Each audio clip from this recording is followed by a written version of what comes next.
Imagine this: you walk into a quiet roadside inn on the endless Kansas prairie in 1873. The wind howls outside, rattling the shutters. A young woman with piercing blue eyes smiles at you, offers you a meal, and promises, if you wish, to summon the voices of your dead loved ones.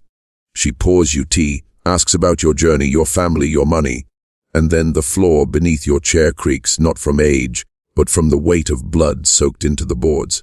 You are not a guest here. You are prey, and once you cross this threshold, no one ever leaves. This was the Bender Inn, an unassuming wooden house on the Osage Trail, where weary travelers sought comfort. Instead, they found something far darker: a family of killers led by a woman whose charm was only a mask for ritual, deception, and murder. Her name was Kate Bender. She wasn't just a hostess. She wasn't just a murderer. She was a self-proclaimed psychic who convinced strangers to surrender both their trust and their throats. The Benders operated for years without exposure, killing at least 11 known victims, maybe more, burying them in the orchard behind the house, feeding on their wealth while projecting the image of God-fearing settlers. But Kate was different. She was the seduction, the voice, the spell. She cloaked her savagery in the growing religion of the day, spiritualism. While America mourned the hundreds of thousands dead in the Civil War, she offered what men craved most: comfort, mystery, answers from the afterlife. And in that intoxicating veil of belief, men laid down their guard and walked willingly into the grave. But this story is not just about one woman or one family. It is about the machinery of deception, the manipulation of human minds, and how entire communities looked into Kate Bender's eyes, felt her power, and chose not to see what stood before them. That is what makes the Benders more than killers.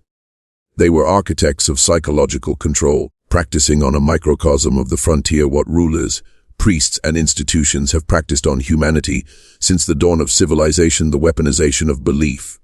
The ground still whispers in Kansas. If you dare to listen, the silence tells you what the history books conceal. And once you hear it, you cannot go back. The prairie was not a place of safety. It was isolation stretched to the horizon, where law rode days behind the crime, where the dead could be swallowed by the earth before anyone knew they were missing. In such emptiness, an innkeeper held a sacred role, the one who offered warmth, bread, and a roof to the weary. That trust was currency, and the Benders spent it like thieves. They understood the frontier's silence. They knew a man could vanish between one town and the next, and the world would shrug. And in that silence, Kate Bender learned how to hunt. She was not the brute who swung the hammer, nor the one who dragged corpses to shallow graves. Her weapon was subtler, sharper. She dealt in words, in stares, in the soft glow of lamplight when a traveler's defenses melted after long miles alone. She read men like a ledger. Their posture revealed their confidence. Their eyes betrayed the depth of their grief. Their boots, their horses, their saddlebags whispered of wealth. She saw it all. And then she spoke to their wounds.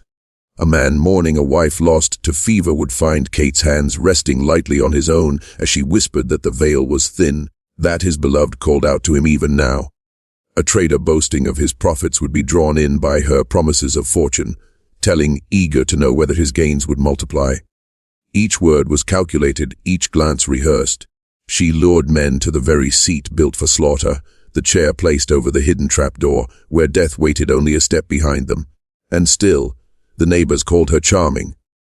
Still, the community spoke of her intelligence and beauty. Still, they attended her séances, clapping politely as she spoke in voices not her own, claiming messages from the dead. They wanted to believe her, because belief is easier than suspicion. Even when whispers spread of travelers who never reached their destinations, people turned away. Because to suspect Kate Bender was to admit that evil could smile at you, pour you tea, and hold your gaze with eyes that seemed almost holy. And so she thrived in that blindness, a predator draped in innocence. Each night the lanterns burned in the Bender Inn, and each night the prairie swallowed more bones. The 1870s were fertile ground for the supernatural. America was bleeding from the wounds of the Civil War, hundreds of thousands dead, leaving behind widows, orphans, and fathers who never came home. In parlors across the nation, women lit candles, gathered in silence, and begged for a knock, a whisper, a sign that their loved ones still existed somewhere beyond the veil. This was the rise of spiritualism, the séances, the table rapping, the trance. To many, it was not entertainment. It was salvation, and Kate Bender saw in that movement not faith, but power. She presented herself as a healer, a psychic, a woman who could pierce the silence of death itself.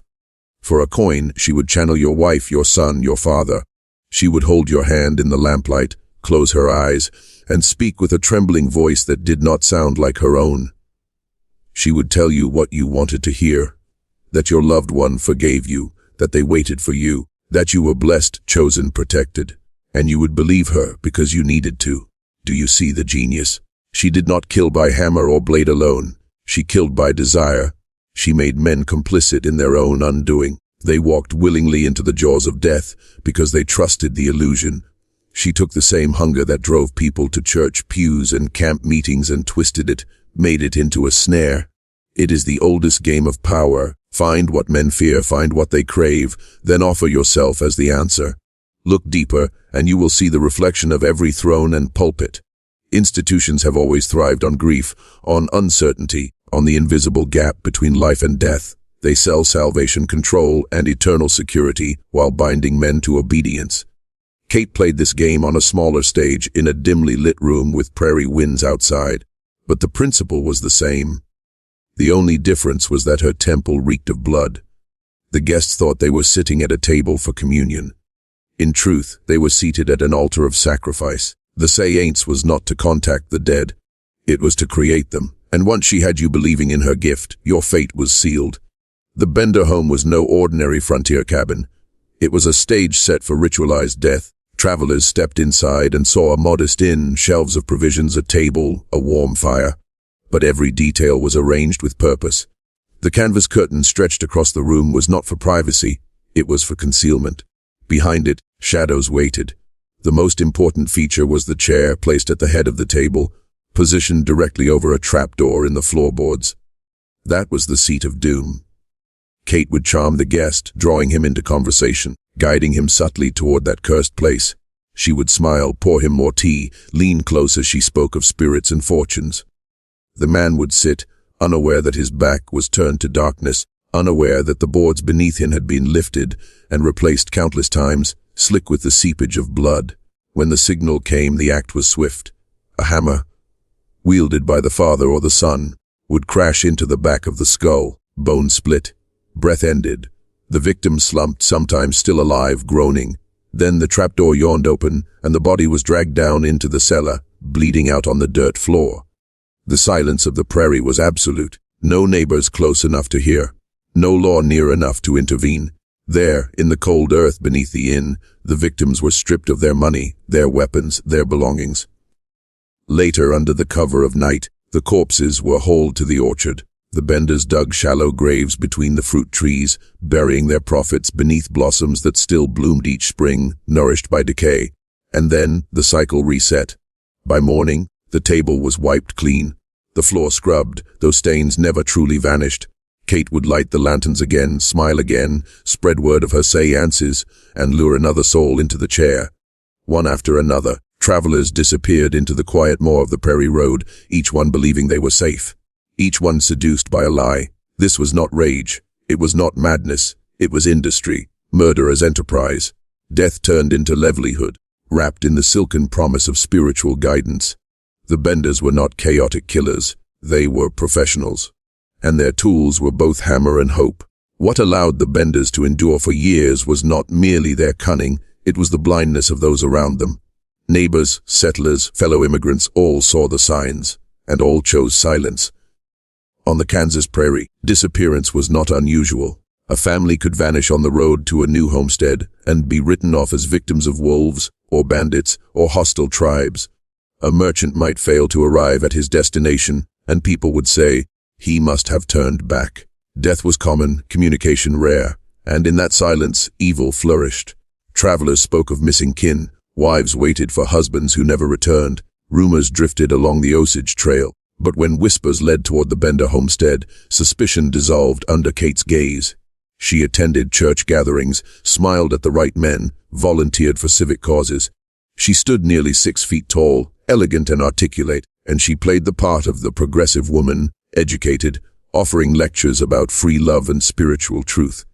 Who would accuse such a figure of slaughter? Who dared imagine that the inn where so many broke bread was also the orchard of bones? The truth is simple people did not want to see. To accuse the Benders would be to admit that death could live behind a neighbor's door, that the face of hospitality could conceal a butcher's hand.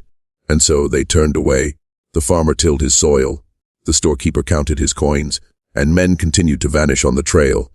The absence was noted, but never confronted. This is the deeper horror, that a community can be lulled into complicity by charm, by reputation, by convenience. It is not only killers who bury bodies. Sometimes it is neighbors who bury suspicion, churches that bury truth, towns that bury accountability. The Benders thrived because the prairie did not want to know, and so the orchard bloomed, its roots tangled with corpses, while Kate's séances grew in reputation. People sought her counsel, they whispered of her powers, they paid her coin to contact the spirits, never realizing that the voices she conjured were often the very men now rotting beneath her apple trees. It was only when Dr. William York vanished that silence cracked. For the first time, the Benders had claimed a victim whose absence could not be ignored, and with that, the mask began to slip. March 1873. A physician named Dr. William York sets out along the Osage Trail. He is not a drifter, not an anonymous face passing through. He is a respected doctor, a man whose patients depend on him, whose family includes one of the most powerful politicians in Kansas. That alone made him different from the nameless souls who had vanished before him. His absence could not be shrugged off as chance. His absence would echo. Witnesses remembered him stopping at the Bender Inn. They saw him dismount, his fine horse tethered outside, saddlebags heavy with instruments and coin.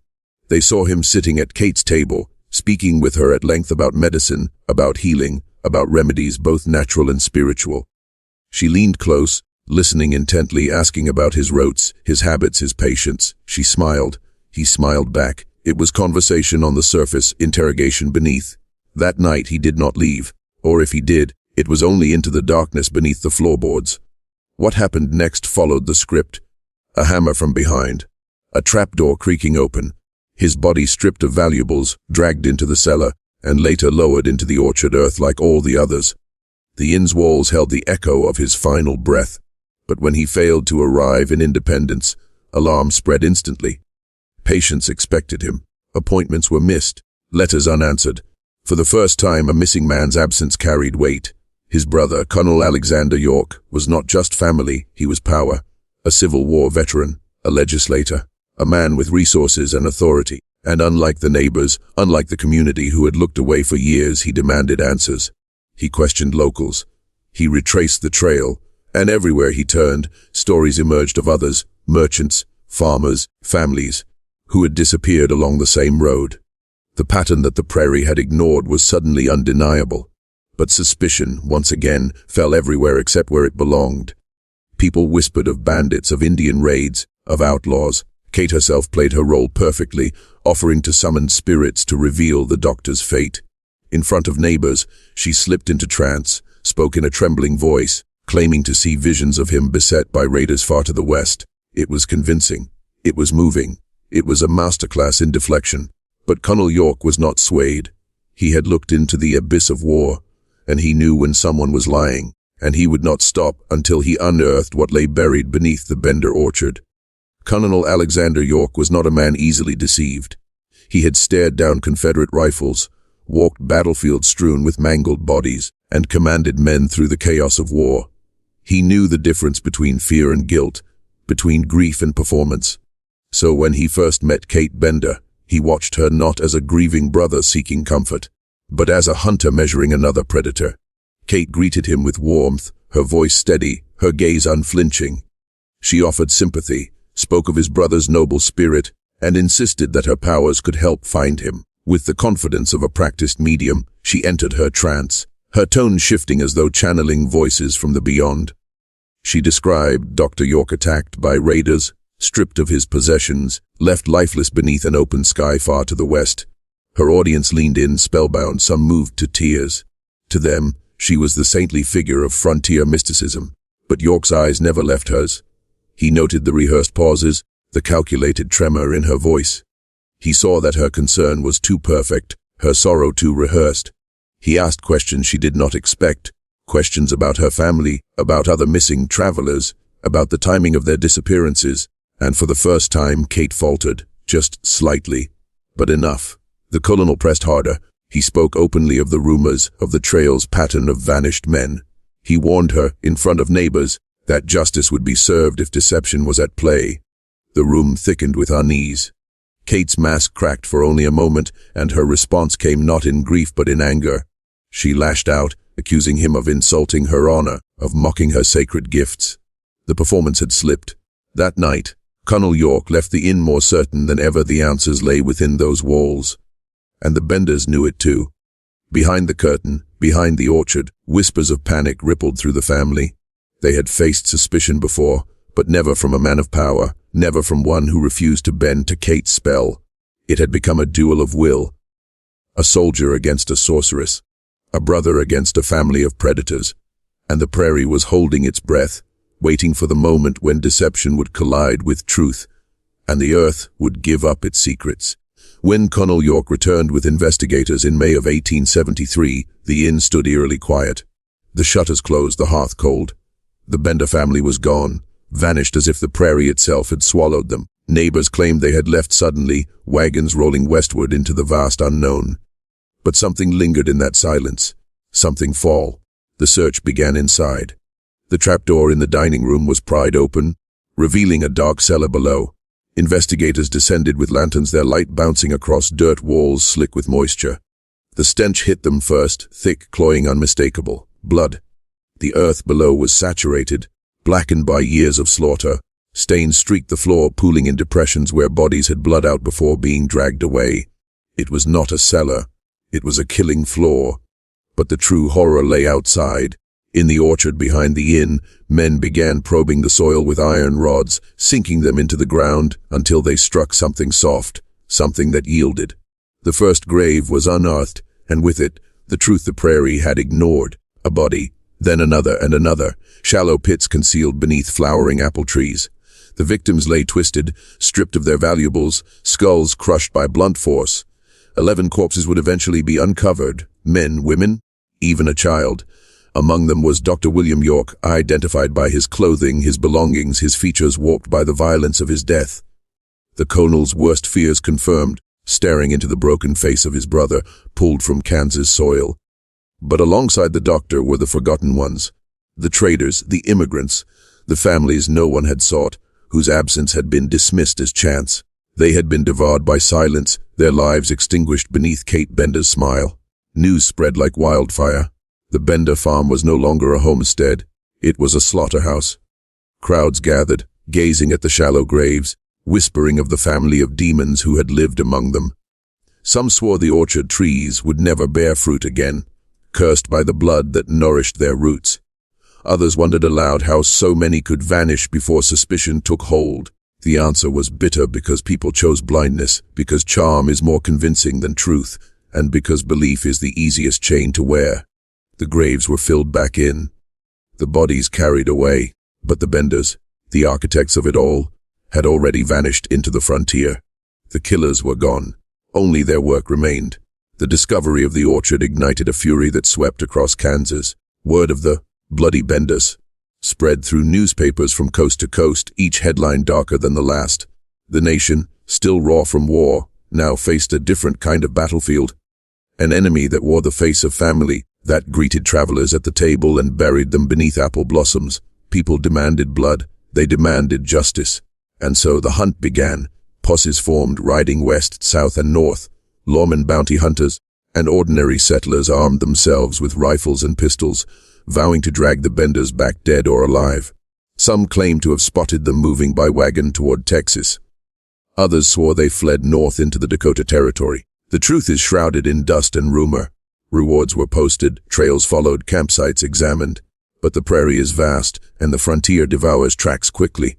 What investigators did find were fragments, abandoned possessions. Wagons reported strange families passing through towns only to vanish again.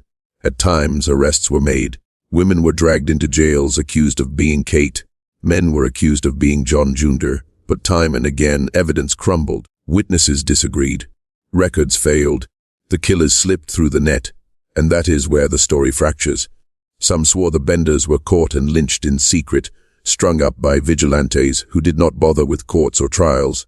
Others whispered they escaped across the border into Mexico, living out their days under new names, their orchard of bones forgotten by all but history.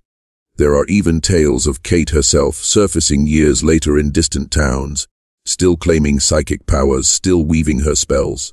Each version carries its own shadow of truth, but none can be proven. This is the most chilling element of the Bender saga. Not only the blood spilled, not only the graves unearthed, but the absence of closure. Justice never came. No gallows, no noose, no trial to brand them guilty before the world. The frontier swallowed them just as they had swallowed their victims, leaving behind nothing but rumor, legend, and unease. In that void, the Benders transformed. They ceased being merely killers. They became phantoms, reminders that evil does not always wear chains. Sometimes it vanishes into the horizon, carried by wind and myth, alive as long as men continue to fear the darkness beyond their firelight. Kate Bender was never just another murderer. She was the mask, the spell, the embodiment of an ancient pattern, the predator who does not strike with claw or blade, but with charm, belief, and the promise of answers. Her brothers and parents could swing hammers and drag corpses into shallow graves, but without her, without the smile, the say-ain'ts, the illusion, they would have been nothing but clumsy brutes. Kate was the weapon. Think about the psychology. A man could ride 100 miles across the prairie without lowering his guard. He would scan the horizon for bandits, grip his pistol at the howl of wolves. But when he sat across from Kate, when her eyes met his, when she spoke of destiny and spirits, he disarmed himself. She bypassed fear. She made the victim want to stay. This is the deepest level of control, when a predator convinces the prey to walk into the snare willingly. And this is why Kate Bender endures in memory. Because she was not simply a woman who killed. She was an archetype of corruption, proof that manipulation is more lethal than violence. She weaponized grief and loneliness. She saw into the hollow places of the human soul and filled them with lies. This is not confined to one Kansas inn. This is a principle that has ruled nations, forged religions, built empires. Kate was the prairie's small reflection of a much older, much larger design, those who rule by controlling belief. What made her dangerous was not the hammer in the cellar. It was the moment before, when her hand brushed yours across the table, when her voice lowered into a whisper, when she promised to bridge the silence between you and the dead. That moment was the true murder. The body was only a formality. And ask yourself this: how different is her stage from the pulpits, the parliaments, the thrones of power? How many men have sat in chairs, listening to promises of salvation, prosperity, eternity, never realizing the floor beneath them was already hollow? The Bender Inn was just one altar in a world of altars. And Kate Bender was only one priestess among thousands. The orchard may be gone, the graves may be filled, but the archetype she embodied, that survives, waiting in every smile that feels too perfect, every promise that feels too sweet. Kate Bender's séances were not so different from sermons. The details changed, spirits instead of scripture, trances instead of ritual, but the mechanism was the same. Authority born not of proof, but of performance. Power rooted not in truth, but in the willingness of others to believe. She embodied the blueprint of control: find what people ache for, feed it back to them wrapped in mystery, and make them mistake dependency for revelation. This is why the Bender saga ripples outward far beyond its Kansas orchard. What was her trick really? She convinced lonely settlers that she could speak to their dead. She convinced suspicious neighbors that she was a beacon of virtue. She convinced powerful men that she was harmless. In each case, she survived by shaping the story. And is that not what empires do, what churches do, what governments do? They shape the story, and men die in its shadow. Consider this: the Bender Inn was a frontier state in miniature. The patriarch, John Sir, muttered in a tongue few understood, an old-world authority whose commands were followed but not questioned. John Jr. played the jester, his babbling disarming suspicion, the mask of innocence. Ma Bender kept the household in rigid order, silent but stern, embodying the enforcer. And Kate, the face, the priestess, the one who made it all palatable. Together, they were not simply a family. They were a system, each part dependent on the other, each role hiding the rot beneath. And when the system was exposed, when the graves were dug, what happened?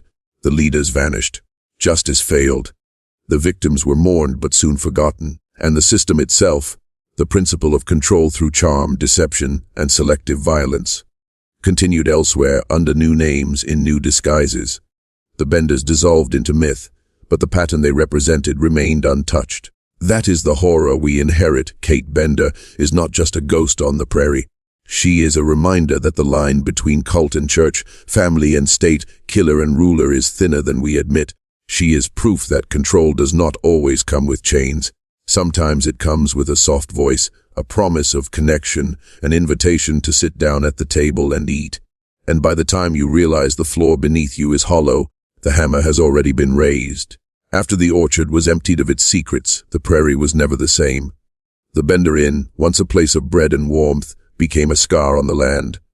Locals dismantled the cabin, plank by plank, as if erasing the walls could erase the memory of the screams they had muffled. Some pieces were burned, others were carried away, souvenirs of horror, tokens to be whispered over in the dark. Yet even with the building gone, the stain remained. Travelers avoided the site. Farmers swore the soil never yielded right again. For the community, the shame was as heavy as the horror. They had eaten at the Benders' table. They had laughed with Kate. They had dismissed the missing as wanderers who had lost their way. And when the graves were uncovered, many wondered not only how the killers could have hidden among them, but how they themselves had allowed it.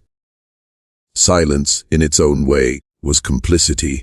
In church sermons, ministers spoke of the Benders as instruments of the devil, proof that Satan still stalked the frontier. In taverns, men spoke more practically, muttering that greed and lust had driven the murders, that the family had simply been too clever for too long.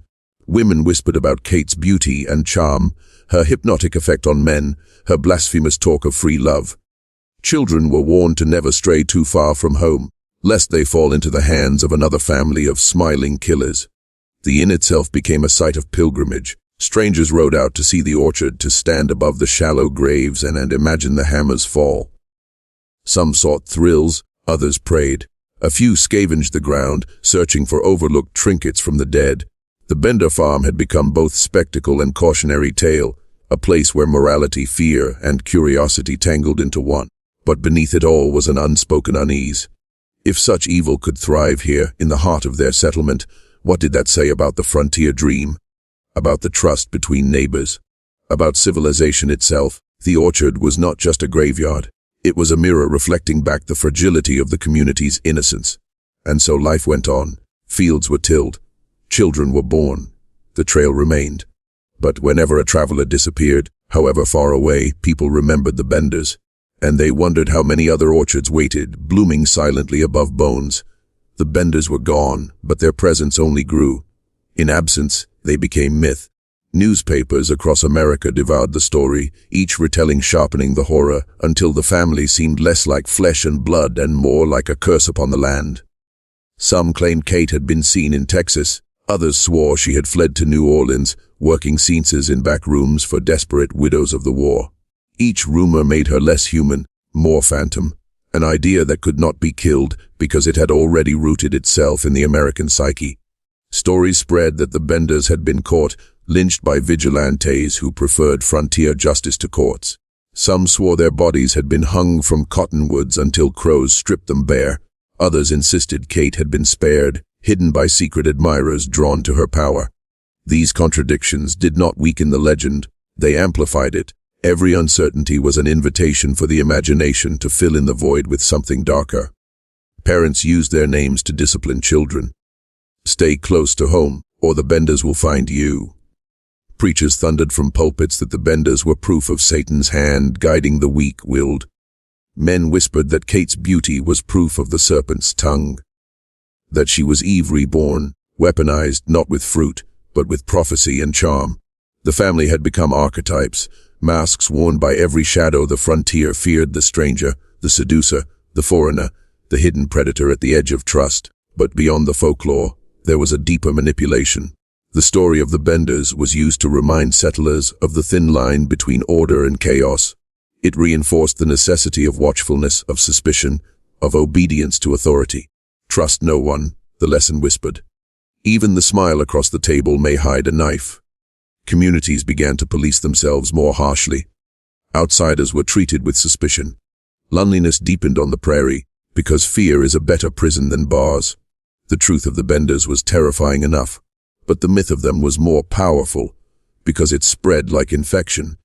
It made every stranger on the trail a question mark. It turned every woman who spoke too freely, every man who lived too strangely, into a possible Kate or John. The murders ended, but the psychological control remained. And perhaps that was the greater crime, the power of fear living longer than flesh. The story of the benders should have ended in that orchard. A family of killers vanishes, justice is never found, the prairie swallows their footprints. But stories like this never truly die. They transform, they adapt, they feed something larger. The benders were not just murderers, they were mirrors. Their inn was a stage play of power, deception, and manipulation, stripped down to its primal form. Think about it: a room, a smile, a question that disarms, and then the hammer falls. That is how control has always worked. Distract the prey, make them comfortable, lull them with promises, and strike when they cannot see. What Kate Bender performed with séances and soft words is the same performance repeated across centuries. Institutions, governments, corporations, religions, each learns the art of Kate's gaze. They take the trust of men, their hopes for healing, their belief in order or salvation, and they use it as bait. Behind the curtain is always the hammer, the pit, the orchard, and most never see it until it is far too late. Understand this: the benders did not vanish. They multiplied. They changed clothes, changed names, changed masks. You see them in history books, in boardrooms, in pulpits, in political speeches. The family inn is now the system you live inside, walls painted with comfort but foundations soaked in blood. You are seated at the table, smiling at the host, sipping the wine of distraction, while beneath you waits the trapdoor. And here is the question no historian will ask: what if Kate Bender was never just a woman, but an archetype deliberately allowed to thrive? What if the story itself was curated, magnified, whispered into every frontier ear, not just to warn, but to condition? Fear shapes obedience, and obedience builds empires. When a man believes danger lurks everywhere, he is easier to guide, easier to cage, easier to break. So I leave you with this: every smile from the powerful, every offer of safety, every institution that swears it will protect you. Look at it again. Look deeper. Ask yourself, are you the guest or are you the meal? Because the benders are not gone. They are the world you live in. And once you've seen the trapdoor beneath your feet, you can never unsee it.